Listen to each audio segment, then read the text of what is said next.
Hey everyone, it's Versha from Knowing Lux. I am talking to you today about handbag mistakes.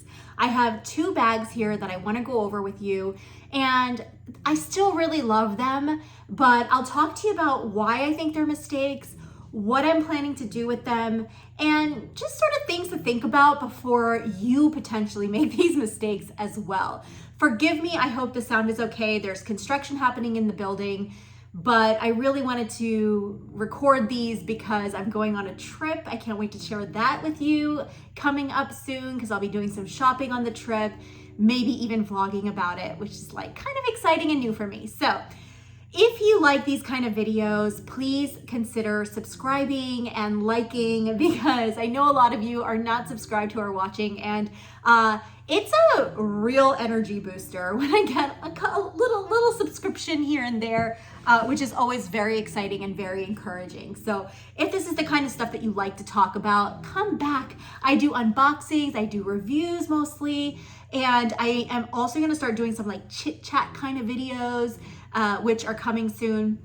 So I hope you enjoy those as well. But also leave comments. I love getting comments. I love how thoughtful everyone is about their purchases and what they're interested in.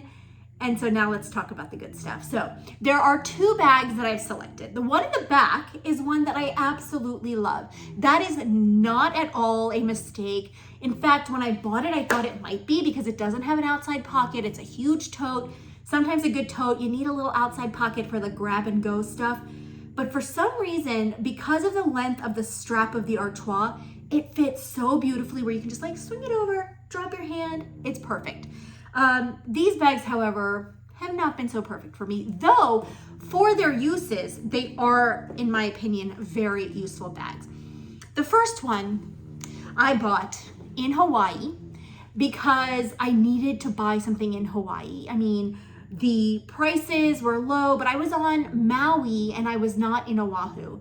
And so Maui only has a very small like shopping center that has like a Louis Vuitton, a Dior, a Gucci, no, not a Dior, has only Louis Vuitton and Gucci, and those are really the big flagship luxuries. And then forgive me if I'm wrong, but there might be a couple of other like goodies in there. But I bought this Gucci bucket bag from the store in Maui because I was like, you know what, it's a good deal. I need to buy something and get a good deal on it. I thought about buying the Louis Vuitton Petite Malle, but you know, it was so small and I just wasn't sure if I'd be using it as like what I use small bags for, which is like an evening kind of look bag.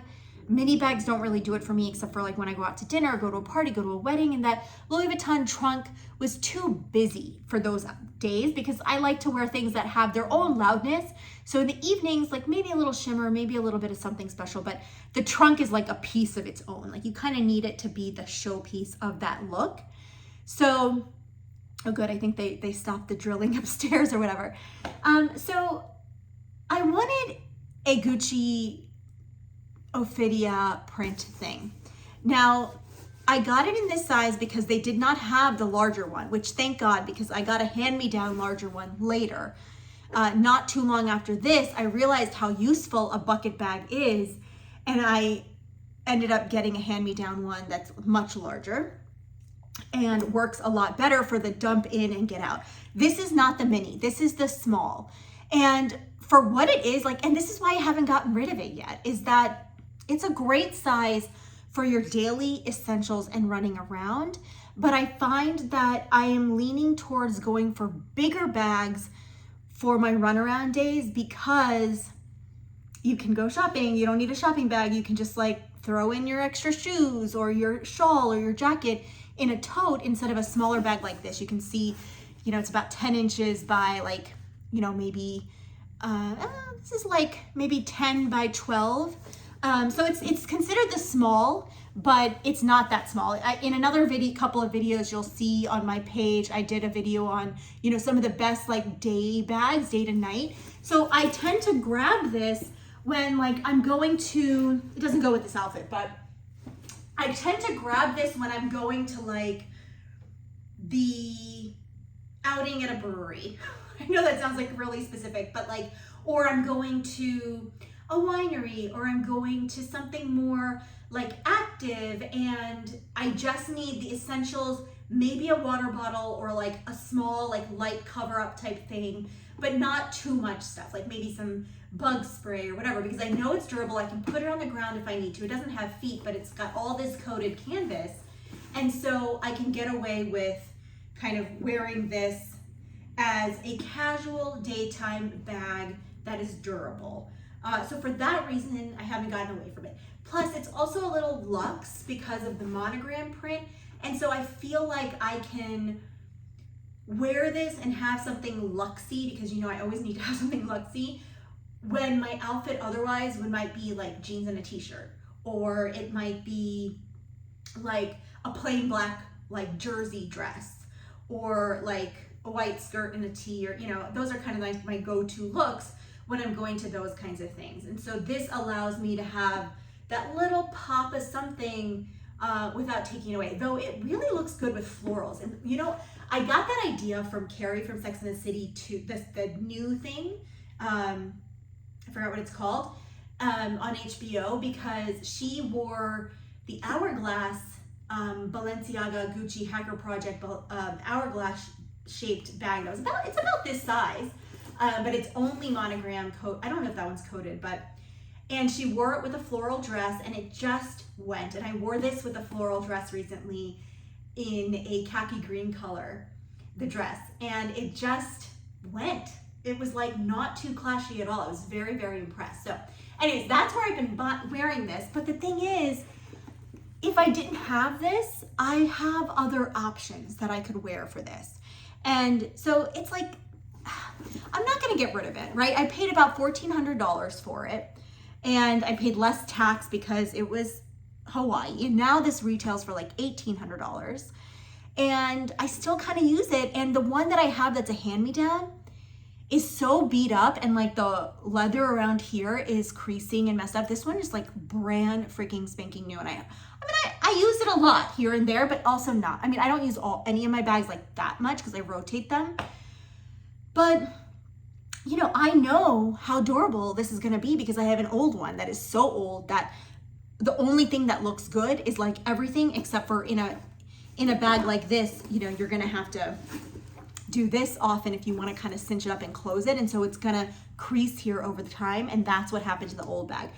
Now, that's one of the reasons that this was a mistake as well. A bucket bag, like I would love to take this sightseeing. I would love to take this if I'm like on a trip, but because it's open, you run the risk of A, things like falling out, and B, you run the risk of pickpocketers, you know? And so, you know, if you're on a train or in a crowded museum, like somebody could just swing by and grab things. And, you know, even when it's tight, you know, I don't know about that. I'd have to really play around with it because it would be the perfect day bag for sightseeing in a city. But because of that piece, I just don't know how to close it. If you know how to close it, leave a comment. Like if you have some funky, interesting way of like snapping this closed, like I guess I could put like some sort of like thing here to keep it closed, but I'm not gonna do that. This top handle though is so clutch. Now I think it's removable, but you'd have to really work hard to remove it. But I find it to be, I carry it like this a lot, just because it's easy to get in and out of. And the thing is, because it's small, it's not that deep.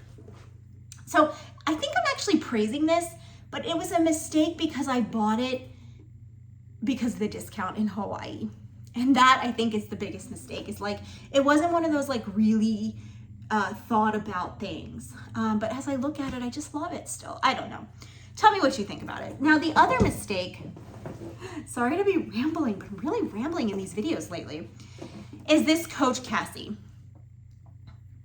Has so many uses. I don't have anything that's too similar. It fits so much stuff.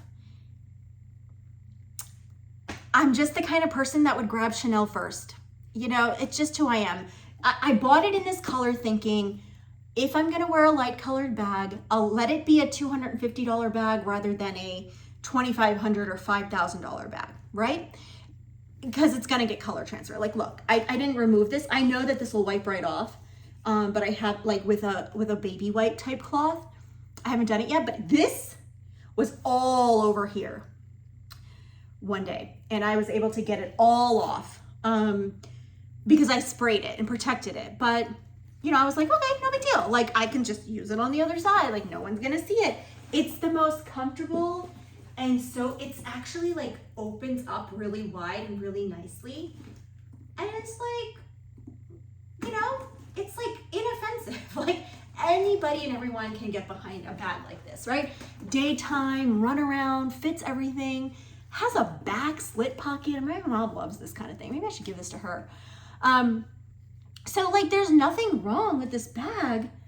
The mistake was that I heard everything about the Pochette Matisse in Louis Vuitton, but I didn't want, at the time that I was craving that bag, I didn't want to spend over $2,000 for the leather version, and I'm not really into Louis Vuitton monogram. So then I was like, but I want a bag that is that functional. So this was like Coach's version of the Pochette Matisse. So I got it, and I'll use it more. I'm thinking about using it for Asia, for like India, East Asia, sightseeing. Again, the same ways that I could potentially use this one, right? Like daytime, going out, wanting to be a little carefree. So there you have it. These are my luxury mistakes. So to sum it all up, if you will, what are the issues? I bought without thinking. I went for a sale instead of something I really needed. I didn't consider the fact that I'm too luxy to consider wearing something that is not, you know, top of the line. I didn't consider what I already had, like the bigger bucket bag, like some of my other Chanel pieces that are the same size as this Coach one. And so at the end of the day, the moral of the story is think before you buy. I have another chatty video that's going to be talking about like using some more sustainable thinking when buying, and I wish I had done that for these as well. Let me know what you think. Thanks for listening to my rant. I look forward to seeing you in the next video.